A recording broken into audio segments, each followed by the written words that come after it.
Salve ouvintes do FIAP Decode, tá no ar mais um episódio do Boletim Tech da FIAP. Eu sou o André Davi e agora eu sou o seu host interestadual, hein? Porque quem tá acompanhando a gente pelo vídeo já vai perceber que eu não tô nos estúdios da FIAP. Eu tô num quarto de hotel, porque eu vim aqui para Belo Horizonte, pertinho do polo da FIAP. E por isso a gente vai fazer o primeiro Decode totalmente remoto. Sim, até os nossos convidados e convidadas de hoje não estão lá na FIAP. Eles também estão em diferentes partes do mundo. Mas antes de entrar nesse assunto, tem uma coisa coçando aqui minha cabeça. Eu quero saber do nosso convidado secreto número 1. Convidado secreto número 1, você já teve um momento tela azul, um momento em que a tecnologia te abandonou totalmente quando era para te salvar? Olha, eu acho que eu já tive alguns momentos de não tela azul, hein? Porque é tanto bug que a gente acha aí pelo caminho, que é um terminal que trava, um sistema operacional que para de funcionar, mas a gente vai sobrevivendo, André. Maravilha, essa sobrevivência, eu já volto para te apresentar direito, mas antes disso, eu quero saber da nossa convidada secreta número 2.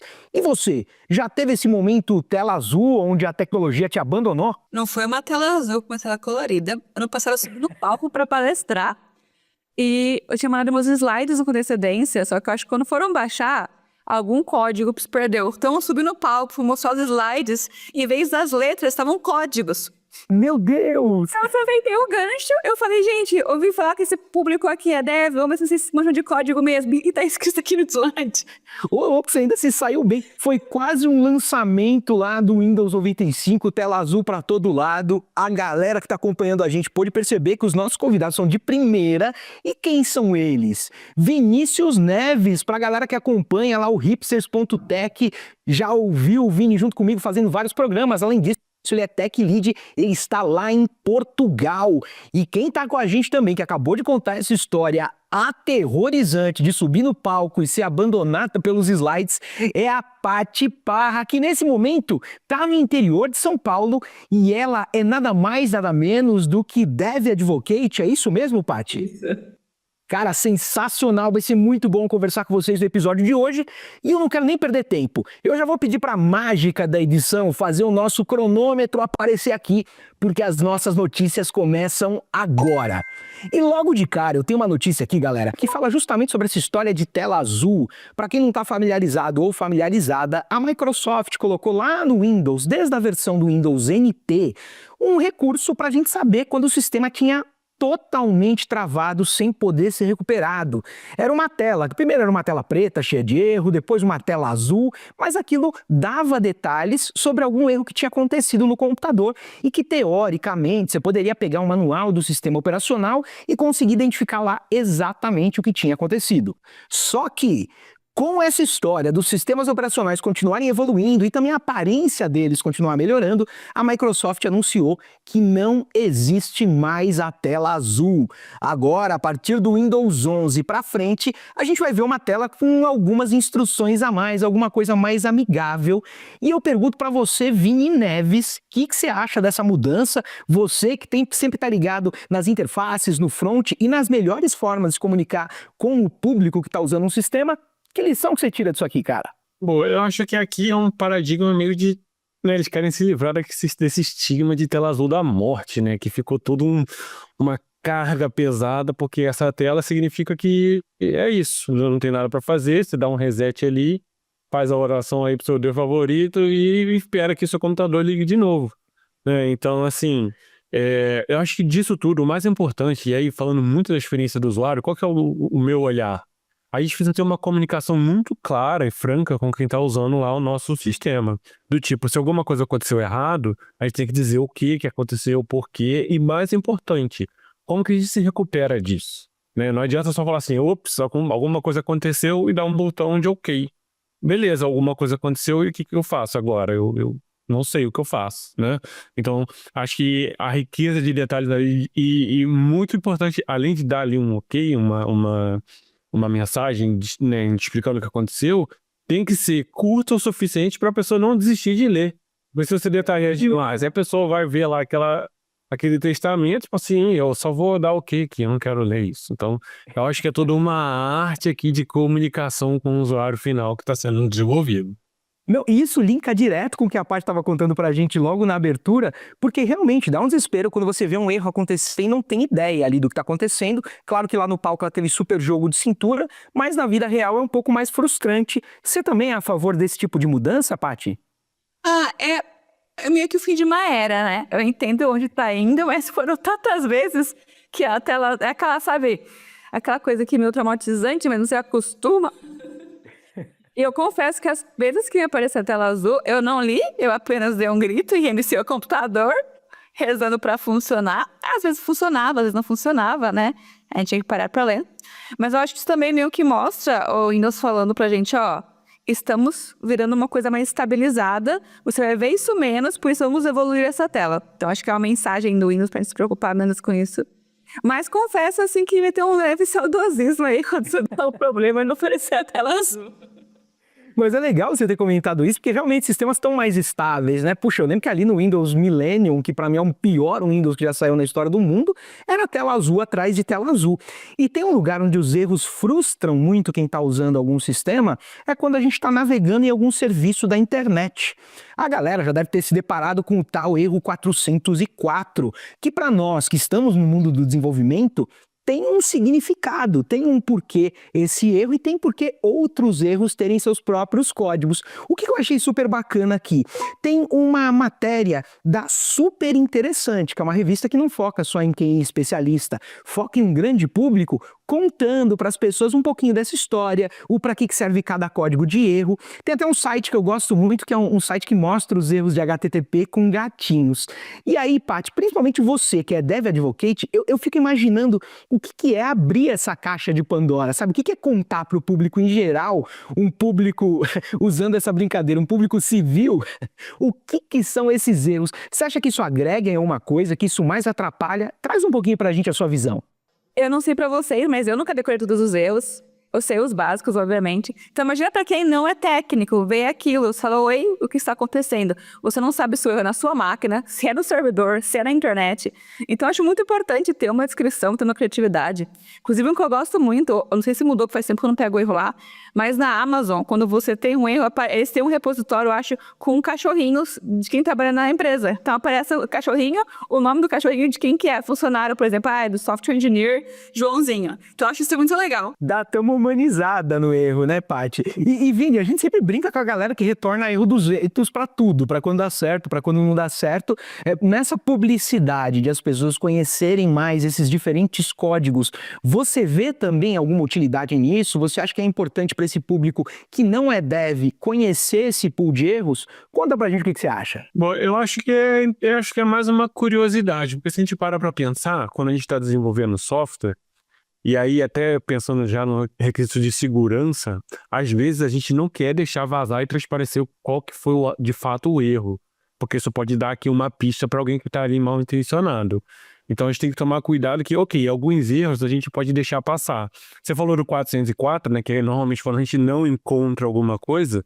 Então, por exemplo, onde a gente bate direto o 404, a gente digitou uma URL para acessar um site e trocou uma letra, ou digitou alguma coisa ali que tá errado, e aí vai dar, olha, não encontrei essa página, não sei o que você está buscando. Então, repara que ele começa com 4. E esses erros que começam com 4, normalmente é o que a gente quer mostrar. Porque quer dizer que é um erro conhecido. Alguma coisa que a gente não encontrou, ou, por exemplo, a gente preencheu um campo que era somente letras e colocou número. Então, a gente pode dizer, olha, isso aqui também é uma série 4, aqui 4 alguma coisa. Então, assim, às vezes está tentando fazer um upload de um arquivo que é grande demais. Então, isso também está ali dentro do 4. Então, eu acho que isso tem essa gama de, ok, esse erro aqui é um erro que eu conheço, eu sei o que aconteceu, inclusive, eu sei como resolver, eu vou dar uma dica lá e tal. Então, as pessoas lá que estão desenvolvendo vão cuidar, opa, esse erro aqui começa com 4, eu sei o que eu vou fazer. Mas às vezes é alguma coisa que, olha, eu não sei o que aconteceu, mas foi alguma coisa que eu aqui fiz errado.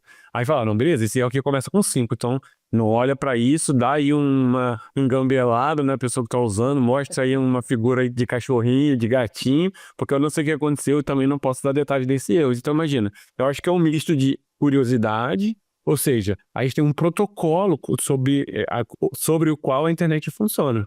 E esse protocolo, né, diz pra gente todas as regras, estão todos os códigos, tudo que a gente tem que fazer. Então, para quem gosta, né, de ir atrás das curiosidades, super bacana.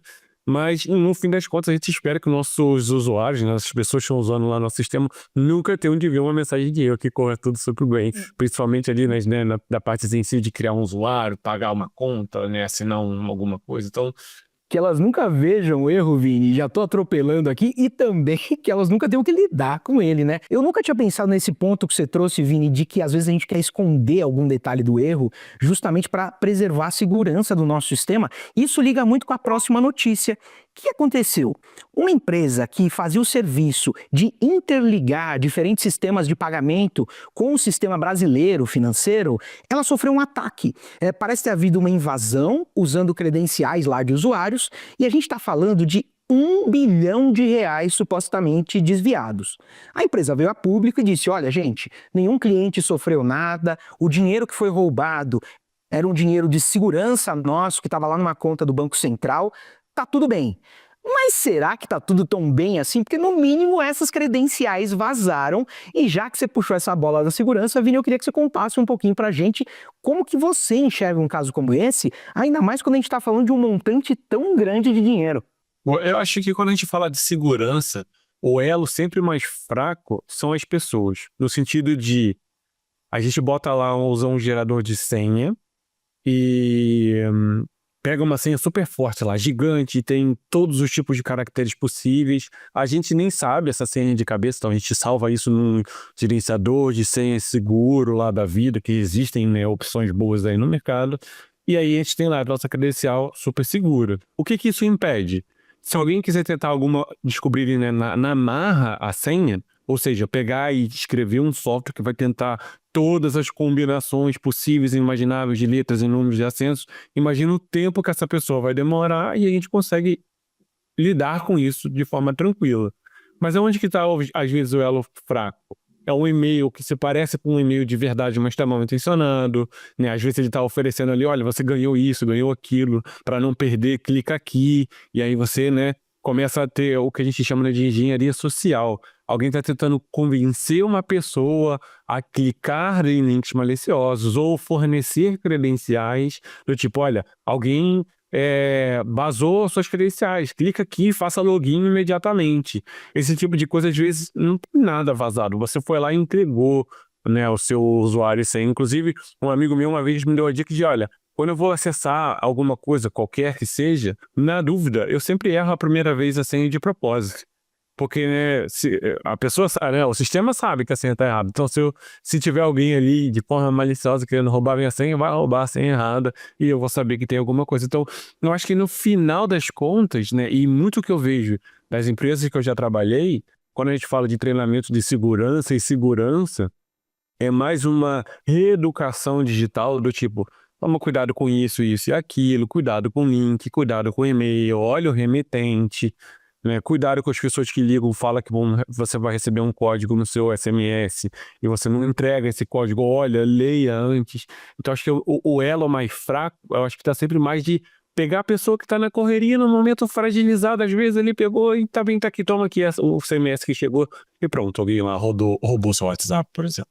Olha, não tenho dúvida que esse amigo que te deu a dica aí, com certeza é brasileiro, porque a gente manja de encontrar formas de não ser atacado. E Paty, enquanto o Vini falava, eu fiquei muito pensando assim, desse nosso lado, das pessoas desenvolvedoras, porque hoje em dia a gente passou a terceirizar, né, essa função de credencial, de fazer login, a gente usa outros serviços e por um lado é muito bom, porque a gente está usando serviços que teoricamente estão mais validados que isso, mas por outro lado, não parece que às vezes os devs ficam um pouco relaxados demais, tranquilos demais? Como que você vê essa responsabilidade também na mão de quem desenvolve? Eu acho que a palavra nem é relaxado, né? Quando a gente pensa, a gente que é dev que não trabalha em banco e usa, por exemplo, o Pix todo dia, a gente esquece que tem pessoas por trás disso, tem tecnologias, né? E muitas vezes o lugar que a gente trabalha não tem um protocolo mais forte de segurança, ainda mais assim, se você não trabalha com uma coisa menos séria do que um banco, por exemplo, só com e-mail ou algo assim. Então, aí a gente tá meio relaxado porque não tem essa expectativa. Por exemplo, vão te contratar como dev front-end, você tem que saber apertar botão com CSS, certo? Mas você vai fazer um formulário lá para validar, entendeu? Você vai fazer alguma coisa. Então, eu acho que é importante, claro, da pessoa ir atrás de aprender, mas a empresa também falar, é um extra legal aqui, vamos fazer um cursinho aqui de segurança no front-end, tem umas coisas simples que podem ser feitas que já ajudam um pouco. Eu queria só fazer uma adenda que você falou, que eu achei muito engraçada, que foi roubar, tipo, teve um ataque de 1 bilhão e tá tudo bem. Eu queria poder falar isso, me roubaram 1 bilhão e está tudo bem. Sendo que se me roubar R$10 agora, eu vou falar, meu Deus.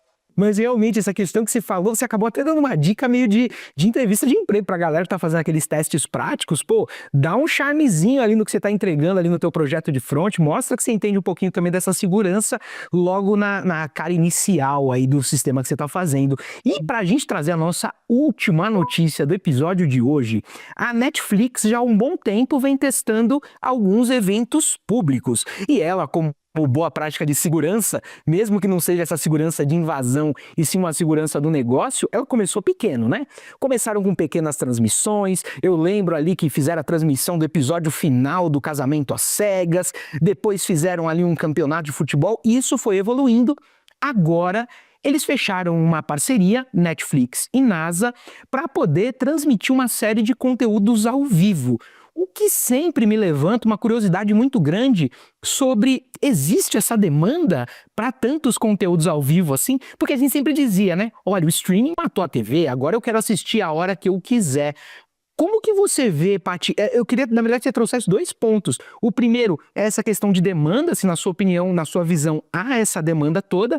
E um segundo ponto, isso demanda uma infraestrutura e uma arquitetura muito diferente, né? De eu prover ali só conteúdos pré-gravados, que eu tô só praticamente empacotando e enviando, de eu fazer transmissões ao vivo, é um baita salto de complexidade, não é? Sim, a primeira parte da demanda, eu acho que assim, a nossa geração, a geração nova também, eles ficam entediados muito fácil. É uma coisa que eu vejo ser pelo modelo dos vídeos de 30 segundos. Então, acho que tem essa demanda porque as pessoas estão sempre procurando conteúdos novos. Eu não consegui aderir ainda aos vídeos curtos, eu não sou a pessoa que fica scrollando, mas todo mundo no meu redor faz isso. Só que eu sou aquela pessoa que fica na Netflix 1 hora para escolher um filme e não escolhe o filme. E da hora de dormir. Então, acho que tem essa demanda assim, certo? Eu acho que poucas pessoas vão pegar para assistir esse stream do começo ao fim, mas é naquela de você ficar, tá, vamos ver um pouquinho disso aqui. Certo? Cansei, eu dei outra coisa, vou voltar. Então, eu acho que a gente gosta de ver essas coisinhas curiosas, sabe, coisas diferentes. E assim, como você falou, que a Netflix tem segurança no negócio, né? Se eles estão mexendo nisso, eu queria esse investimento pesado, fazer parceria com a NASA, então deve ter uma demanda aí. Eu assistiria. O legal é que a hora que você falou desse negócio de vou passar, vou ver o que tá pensando, eu lembrei aqui de um termo jurássico que a gente usava, que era o zapear, né? Vou zapear na TV, vou zapear entre os canais. Vini, você zapeia entre os canais? Você se interessa por esse tipo de transmissão ao vivo aí que a Netflix tá prometendo pra gente? Bom, eu sou aquela pessoa que fica meia hora pra escolher o filme que vai assistir, no final bota um filme repetido e assiste. Eu sou essa pessoa. Então eu vou lá assistir Matrix, vou assistir Senhor dos Anéis e é isso que eu assisto. Mas a nível de demanda, eu acho que aqui eu vou dar uma aqui de futurólogo. Porque é onde que eu vejo demanda de streaming ao vivo. Imagina, a gente vive hoje um cenário que é uma cultura que eu nunca vivi, que é ao invés da pessoa sentar na frente do videogame ou do PC e jogar um jogo, ela assiste alguém fazendo isso, né? Então, tem vários jogos incríveis e tem uma demanda muito grande aí, tem canais gigantescos com muita gente assistindo. E aí se a Netflix quer investir numa tecnologia desse porte, pode ser que ela queira ir se arriscar numa seara diferente e não necessariamente ela vai transmitir a final da Mundial de Clubes, ela vai transmitir, de repente, algum gamer aí ou alguma pessoa que tá ali jogando alguma coisa e tem tanta gente interessada e aí os juízes vão querer pegar essa fatia, que é uma coisa diferente, né? Que é um conteúdo que até parece, né, que tem uma galera que assiste lives que já passaram, mas acho que o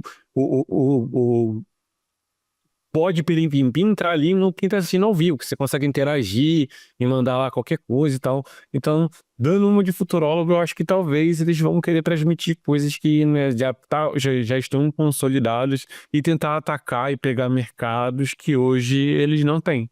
Então, eu acho que... Olha, eu só tenho 2 coisas a dizer em cima disso. A primeira coisa é que eu assisto todas as finais do Casamento às Cegas ao vivo.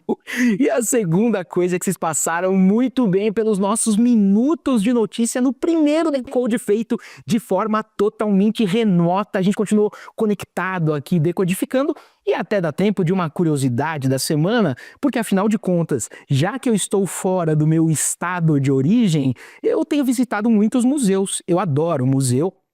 Tem um museu muito legal aqui em Belo Horizonte, que é o Museu da Gerdau, que fala sobre os minérios. Então, pra gente que gosta de tecnologia, é muito bacana pensar no papel do ouro, do nióbio e de vários outros metais para trazer à vida aquilo que a gente gosta. E a minha curiosidade da semana é sobre museus, porque em 2018 o Museu Nacional sofreu um incêndio terrível. Eu lembro que foi um dia triste, assim. Eu lembro de ficar acompanhando as filmagens. Puxa, tanta cultura se queimou, tanta cultura foi perdida ali de forma irrecuperável, mas outras foram recuperadas e agora o Museu Nacional ele está aberto de novo depois desse tempo todo para visitação. E eu queria muito até sair desse lance puramente tecnológico, mas perguntar para vocês dois. Vini, no seu caso, você é uma pessoa que gosta de museu? Você curte esse tipo de forma de absorver conhecimento? Boa, eu tive uma surpresa muito agradável, vamos botar assim, porque eu tive o privilégio e a oportunidade de visitar o Louvre. E aí, o que que eu imaginei? Eu imaginei que eu ia ficar andando o dia inteiro, vendo um monte de coisa que eu não ia, sei lá, não ia gostar. E no final das contas você vê ali tanta coisa tão diferente, de tantas datas diferentes, de tantas culturas diferentes. Porque muito além de ter lá a Mona Lisa, tem coisas muito antigas, tem esculturas e tal. Então, assim, ali eu descobri que, nossa, é muito interessante isso aqui. E aí, eu acho que despertou um viés que eu nunca tinha, que é, ok, eu acho que isso aqui é interessante, né? Então, eu tô saindo totalmente da minha bolha e da minha zona de conforto, porque, né, é isso, né? A gente tá olhando muito pro passado, né? E hoje a gente vive numa era que a gente tá tão preocupado com o futuro que é difícil. Então, eu vi ali, pô, interessante. E com isso, eu comecei a ver e visitar os que estão aqui perto de mim. Então, por exemplo, aqui eu moro numa cidade aqui em Portugal que se chama Braga, que fica do lado de uma cidade que se chama Guimarães. E aí tem, né, acho que não tem um consenso, mas dizem que Guimarães ali é o berço de Portugal e tal. E aí tem lá um museu de como que as pessoas viviam, de como que era a monarquia e tal. Aí você chega lá, tem umas armaduras e tem as armas de todas as eras que foram usadas para defender aquele lugar e tal. Então eu comecei acho que despertou o meu interesse e num cenário onde eu tava zero expectativa, porque eu achei que eu ia achar chatíssimo. Pelo contrário, eu achei super interessante e despertou esse gostinho de, né, olhar mais para o passado. Então, agora, além de olhar para as estrelas e ver o passado, a gente visita o museu e descobre também o que aconteceu aí. Pô, muito legal, também curto muito museu. E você, Paty? Primeiro, se você gosta de museu, e segundo, se você vai mais para essa linha de quero saber o que aconteceu antes de mim, ou gosta de museus de outros tipos, afinal a gente tem uma série de tipos diferentes de museus espalhados pelo mundo. Depende do museu. Eu gosto da parte histórica, mas eu fui tipo, no MoMA, que é o Museu de Arte de Nova York, é de arte moderna, e eu queria ir embora, porque a arte moderna não é uma coisa. Tinha umas coisas que eu falava, gente, sabe, eu não sou uma conhecia de arte, eu sou bem chucra em arte. Tinha coisa que eu falava, gente, isso é arte mesmo. Ô, Paty, era aquele que tinha banana colada com fita ou não? Tinha esse, mas tinha um quadro todo vermelho com uma bola branca pintada. Eu fiquei... Ui? Pra alguém deve fazer sentido, né? Mas na época o Starry Night, se não me engano, tava lá. Então foi uma coisa assim. Eu gosto mais da parte histórica, de ir lá e aprender. Eu não sou uma pessoa que fica assim, que pega, fica vendo, fica meia hora vendo. Eu não, vou lá, vejo, absorvo e ando. Mas tem que ser uma coisa que tem uma história. Pra mim não é nada pessoal de arte, perdão. Eu sou ignorante mesmo, tá bom? Mas é bom que existe opção pra todo mundo, né, Paty? Acho que isso que é legal, porque às vezes a gente fica nessa impressão de, nossa, só eu não gosto disso, tá me faltando alguma coisa. Fica aí, galera, pra vocês que são ouvintes do Decode, essas dicas de museus pra conhecer e de sair da zona de conforto, da gente expandir a nossa cabeça, como acontece aqui no Decode. Inclusive, eu tenho certeza que os ouvintes e as ouvintes estão falando assim: pô, André, tá certo que você tá viajando, mas você não vai perguntar aí pros convidados onde que a gente encontra eles, do que eles estão falando? É óbvio que eu vou fazer isso. Então, Paty, conta pra gente onde eu te encontro, em quais redes você tá, do que você tem falado, o que tem feito seus olhos brilharem ultimamente? Eu falo muito sobre comunidade tech, é o que eu trabalho, mas é o que eu gosto, o mundo de me encontro. Eu trabalho no GitHub, então é muito conteúdo sobre AI, Copilot, mas no meu tempo livre falando sobre comunidade e conexão. No LinkedIn você vai me achar falando de coisas mais sérias. E no Instagram você vai ver eu reclamando da vida e com foto de gato, conteúdo de gato com frequência, gato se lambendo, gato miando, gato reclamando. Então tem assim como os museus têm uma variedade, meu conteúdo também tem uma variedade. Então, no LinkedIn vai ser uma coisa mais profissional e no Instagram tá aberto para todo mundo para ver meus gatos, porque meus gatos são lindos, entendeu? Então, eu exponho isso. Pô, Paty, sensacional. E olha, esses links todos vão estar aqui nessa publicação e eu já tô adiantando, hein? Já tô avisando, já tô considerando a Paty uma amiga e já tô garantindo que ela vai voltar para gravar mais um Decode com a gente, mesmo sem nem ter perguntado para ela. Mas antes desse dia chegar, Vini Neves, conta pra gente onde a gente te encontra e do que você tem falado. Maravilha. Eu tô sempre pela Alura, então se você se acompanha aí o Aluraverso, você vai me encontrar lá nos cursos, nos podcasts, né? Eu e o André estão sempre lá falando sobre coisas, no Hipster Tech. No LinkedIn eu tento ficar muito ali atento às pessoas que querem conhecer um pouco mais ou querem dicas, então eu falo muito com os alunos, com as pessoas que leram um artigo, que assistiram um curso. Então se você quiser trocar uma ideia comigo sobre qualquer assunto, chega lá no LinkedIn e também tem lá um Instagram que é mais para você entender como é que é os bastidores, ou seja, como que uma pessoa que trabalha com tech também tem uma vida normal e é isso, e passeia com o cachorro e reclama que tá frio ou que tá calor. Eu sou essa pessoa. Então, se você quiser acompanhar os bastidores, tá lá no Instagram, no LinkedIn. Tô sempre ali mais conectado com pessoas do que gerando conteúdo em si. Tem também um Medium que tem lá uns artigos que eu tô sempre escrevendo sobre coisas curiosidades. IA, não IA, tecnologia, não tecnologia. Esse dia escrevi um artigo falando do teste de Turing aí, falando da IA e tal. Então, é isso. Tem de conteúdo para todas as pessoas. Pô, a gente também vai deixar esses links aqui embaixo. Com certeza a galera vai chegar em peso nas redes de vocês.